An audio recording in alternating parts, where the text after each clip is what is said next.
Look, there's something I'm very excited to talk to you about. Now, I don't know how much you've been following this type of shit compared to me, but look, do you know much about K2-18b?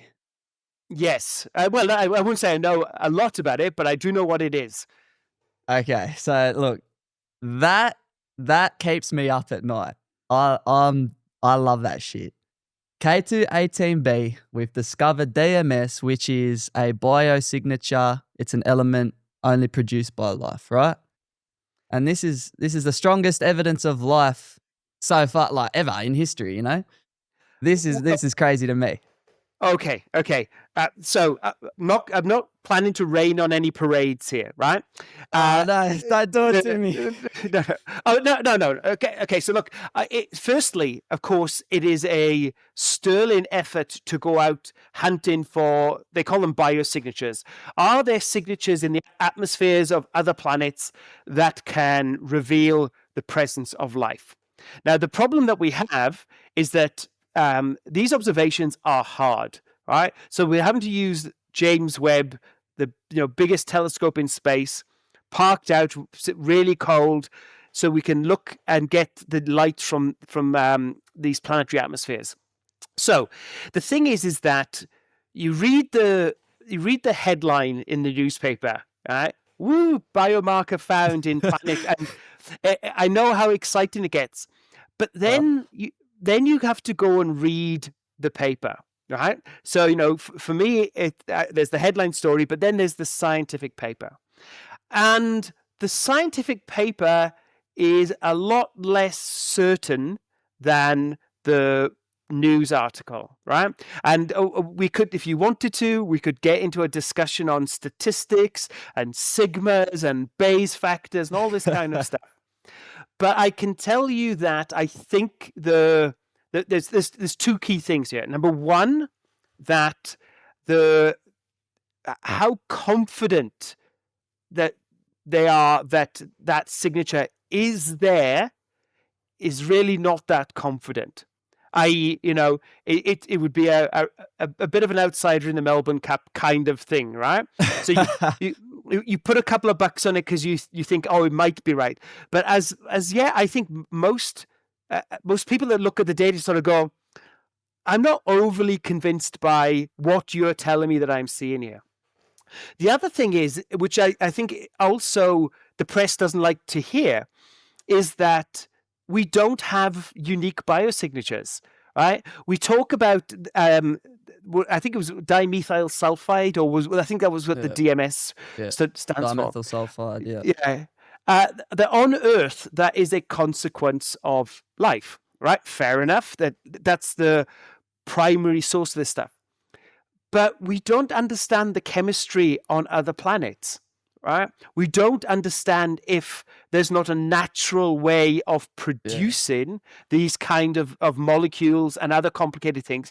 If we don't know the makeup of the atmosphere, we don't know, does it have oceans? Does it have volcanoes? What do these planets have? It is a Haitian world. That's my understanding. They found traces of water vapor in the atmosphere or something like that. I don't quite understand it, but yes, I think that the correct quote is it might be. Okay, I'll stop saying it is. It might be. Okay, I'm going to make a suggestion for you and your listeners. Is you can go and check out a colleague of mine who knows more about this. His name is David Kipping, and he runs a YouTube channel called Cool Worlds. And I've heard of David Kipping. Yep. Yeah. So on that channel, he recently made a video, whereby he gets together the lead author of that paper that made the discovery and their biggest critic, and he basically chats with both of them about what the real meaning is here. And at the end of it, it's not for you to take away this message or that message, that there is this or is that. But I think it basically cuts to the main point here about the uncertainty in the science because you're trying to do something at the cutting edge. So I recommend you check out that video. Again, I don't want to rain on parades. I know that people find these stories very exciting, but it's worthwhile taking a look just to understand where the professionals stand on this kind of thing. Yep. You struck me as a realist, as opposed to someone who kind of just gets carried away with these types of things. Oh, you have to be. It's in science. Honestly, one of the worst sins you can commit being a scientist is essentially pushing your data too hard and claiming that you're seeing things in your data. So this is part of the reason that one of the things that's happening in science. It's not completely blanket, but it's becoming that way. Is that if you find something interesting, is that you make your data public. You say to everybody, right, go for it. Confirm me, deny me, whatever. Just take the data and do what you would do to it. And I think that is a really important aspect, because it allows you to check that you weren't biased yourself when you did the analysis. Right? You've got to be very careful that you didn't bring your own biases to the table. So, I think science is very much about being a realist, but it's also, I'm going to have to try and I choose my words carefully here, right? You also have to have imagination, right? You do have to think of the possible and the maybe the fantastic, and wonder if it has a place in your scientific theories. But we are always grounded by reality, right? There's no point in me saying that the moon is, carried in its orbit by pink unicorns, and then saying, "Oh, you can't test that. You can't ever test that there's pink unicorns there because they're magic and invisible." That you're not doing science anymore, right? We have to be grounded in reality. If I'm going to come up and say to you, I think that this is what happens, then the first response should be, well, what's the consequences? How do we tell that that's the case? Yep. Yeah, for sure. Well, I'll have you know you have completely rained on my parade. Oh, sorry. But it's fine. I wanted you to tell me, yeah, we found aliens, but it's all good. Yeah. It's all good. Yeah. Oh, well, look, what about in terms of, let's apply that mindset to something else, right? And I'll ask you straight out. Do you believe, I don't mean to get too pothead on you, right? But do you believe that we have been visited? Would you say that? Just tell me what you think. I'm not going to justify my potheadness. Okay. So I'm happy to justify myself. I would say that we have not. You would say you have. Okay. Yep. Yeah, we have not. So look, and I was recently in New Mexico, not that far from Roswell. Yep. I mean, I'm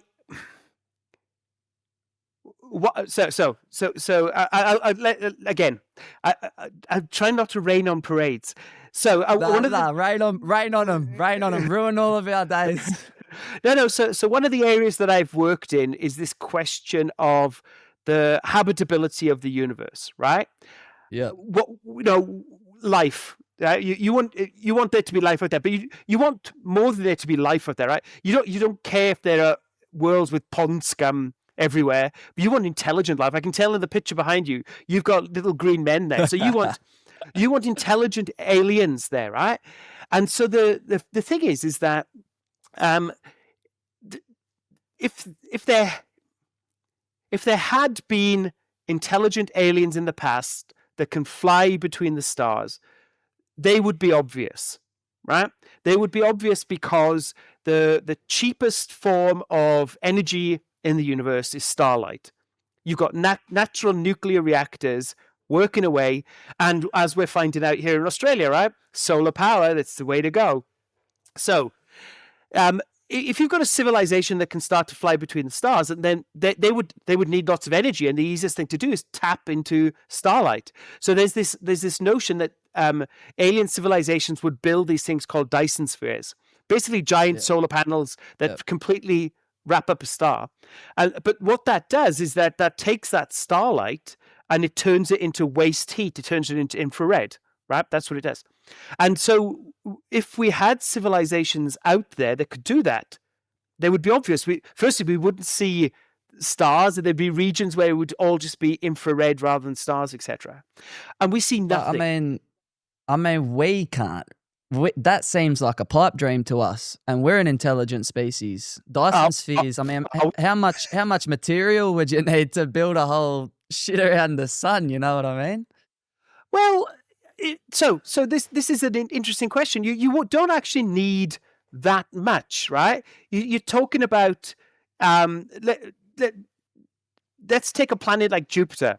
Right? There's plenty of matter in Jupiter which you could siphon off and start turning into solar panels, right? I mean, you'd have to be considerably more advanced than we are now. But let's think about this, right? We want everything to happen tomorrow, but this might not happen. You know, we might not have the skills for another 10 million years if we survive that long. But if we can, big if. If we can start to engineer planets, we could start to build Dyson spheres. So this is the thing. So you can basically suggest that maybe there were aliens in the past and they never bothered going exploring.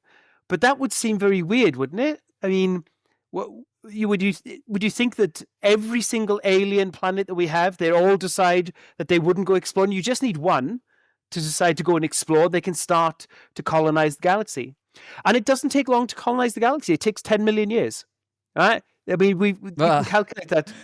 I'm aware of this theory. So what's the name of the I forgot what it's called. Where it's like, where are they? If there's aliens out there, where are they?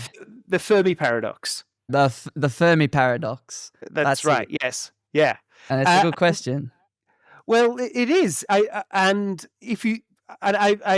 read many papers on the Fermi paradox. I've read many potential solutions to the Fermi paradox, but none of them really work. Right? So some people have suggested that maybe they don't go traveling.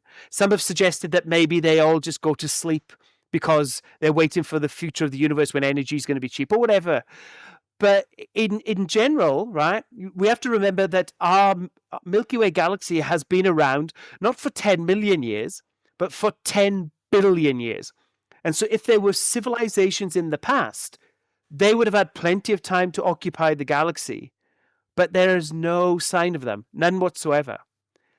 But we also take into account the vast distances in space. I'm sure you're aware of this. And like, it's our biggest roadblock. You know, we're struggling to get to Mars. I mean, I think Elon Musk will get us there just quietly, but how are we going to reach? You got Proxima Centauri. That's what, 4 light years away. And is it with our current technology, it would take us tens of thousands, if not hundreds of thousands of years? Am I right in that? That's right. But you have to remember that powered flight is 120 years old. Yep. That's a good point. We have barely dipped our toes in the water. And the other thing that you have to remember is that we've made a lot of progress and we can still make a lot of progress. But at the moment, we're more focused on building aircraft carriers than antimatter engines, right? So if you have investment and you allow people to work in these things, again, we don't know if there is a solution or where the solution will come from, but it doesn't mean that we won't do it in 1,000 years from now. Right? Yeah. Now, to you and I, 1,000 years is ridiculous. But, you know, human civilization... In the grand scheme of things. Yeah. No, it one revolution around the Milky Way for the sun is 250 million years. That's the kind of time scale that we talk about in astronomy, right? So it's millions to hundreds of millions to billions of years. So you have huge amounts of time. So this is the thing. This is why. Again, I recently visited David Kippin over in Columbia Uni, and we discussed this, which is why him and I think we agree that there probably aren't other intelligent civilizations out there. It's just what? We don't. Yeah, you don't think there are at all? No, just because we haven't seen them. It's just because they would be obvious. I have a friend who is he's a historian, and I was talking to him, and he said, you know what the biggest sign of past human civilization and intelligence was? And you might, what would you think? You might say ancient cities or whatever, right? It's not. It's rubbish tips, right? Every human society has just left crap behind them, and we would expect if the galaxy was colonized that there would be signs of it, right, left over, and we don't see anything. There's already shit around the Earth, right? Yeah, We've yes, got a lot of space rubbish. That's right. We're very good A lot of shit just spinning around us. Yeah, dumping crap everywhere, right? So, yeah. and again, there's a colleague of mine down in at the ANU in Canberra called Charlie Lineweaver. He has this thing which he likes to talk about called the Planet of the Apes fallacy. And the Planet of the Apes fallacy is we have this assumption, right? We think we're pretty evolved, as you said. We think we're intelligent, all this kind of stuff. No, we're not. The Kardashev scale, but that's what we should refer to. But what he pointed out is that imagine that we went extinct tomorrow. All humans vanished. Now, we think that another creature will evolve into that intelligence niche, right? This is what the Planet of the Apes movies are, right? Is that the apes take over, or the cockroaches, or something. But he also points out that dinosaurs had 150 million years to evolve intelligence, and they didn't bother, right? I mean, they just didn't bother. So it might not be that intelligence is evolutionary as beneficial as we like to think. And as you know, it's probably doing the opposite, given the degradation of the world, nuclear weapons, etc., etc. Intelligence is not necessarily the best thing for propagating your species into the future. So it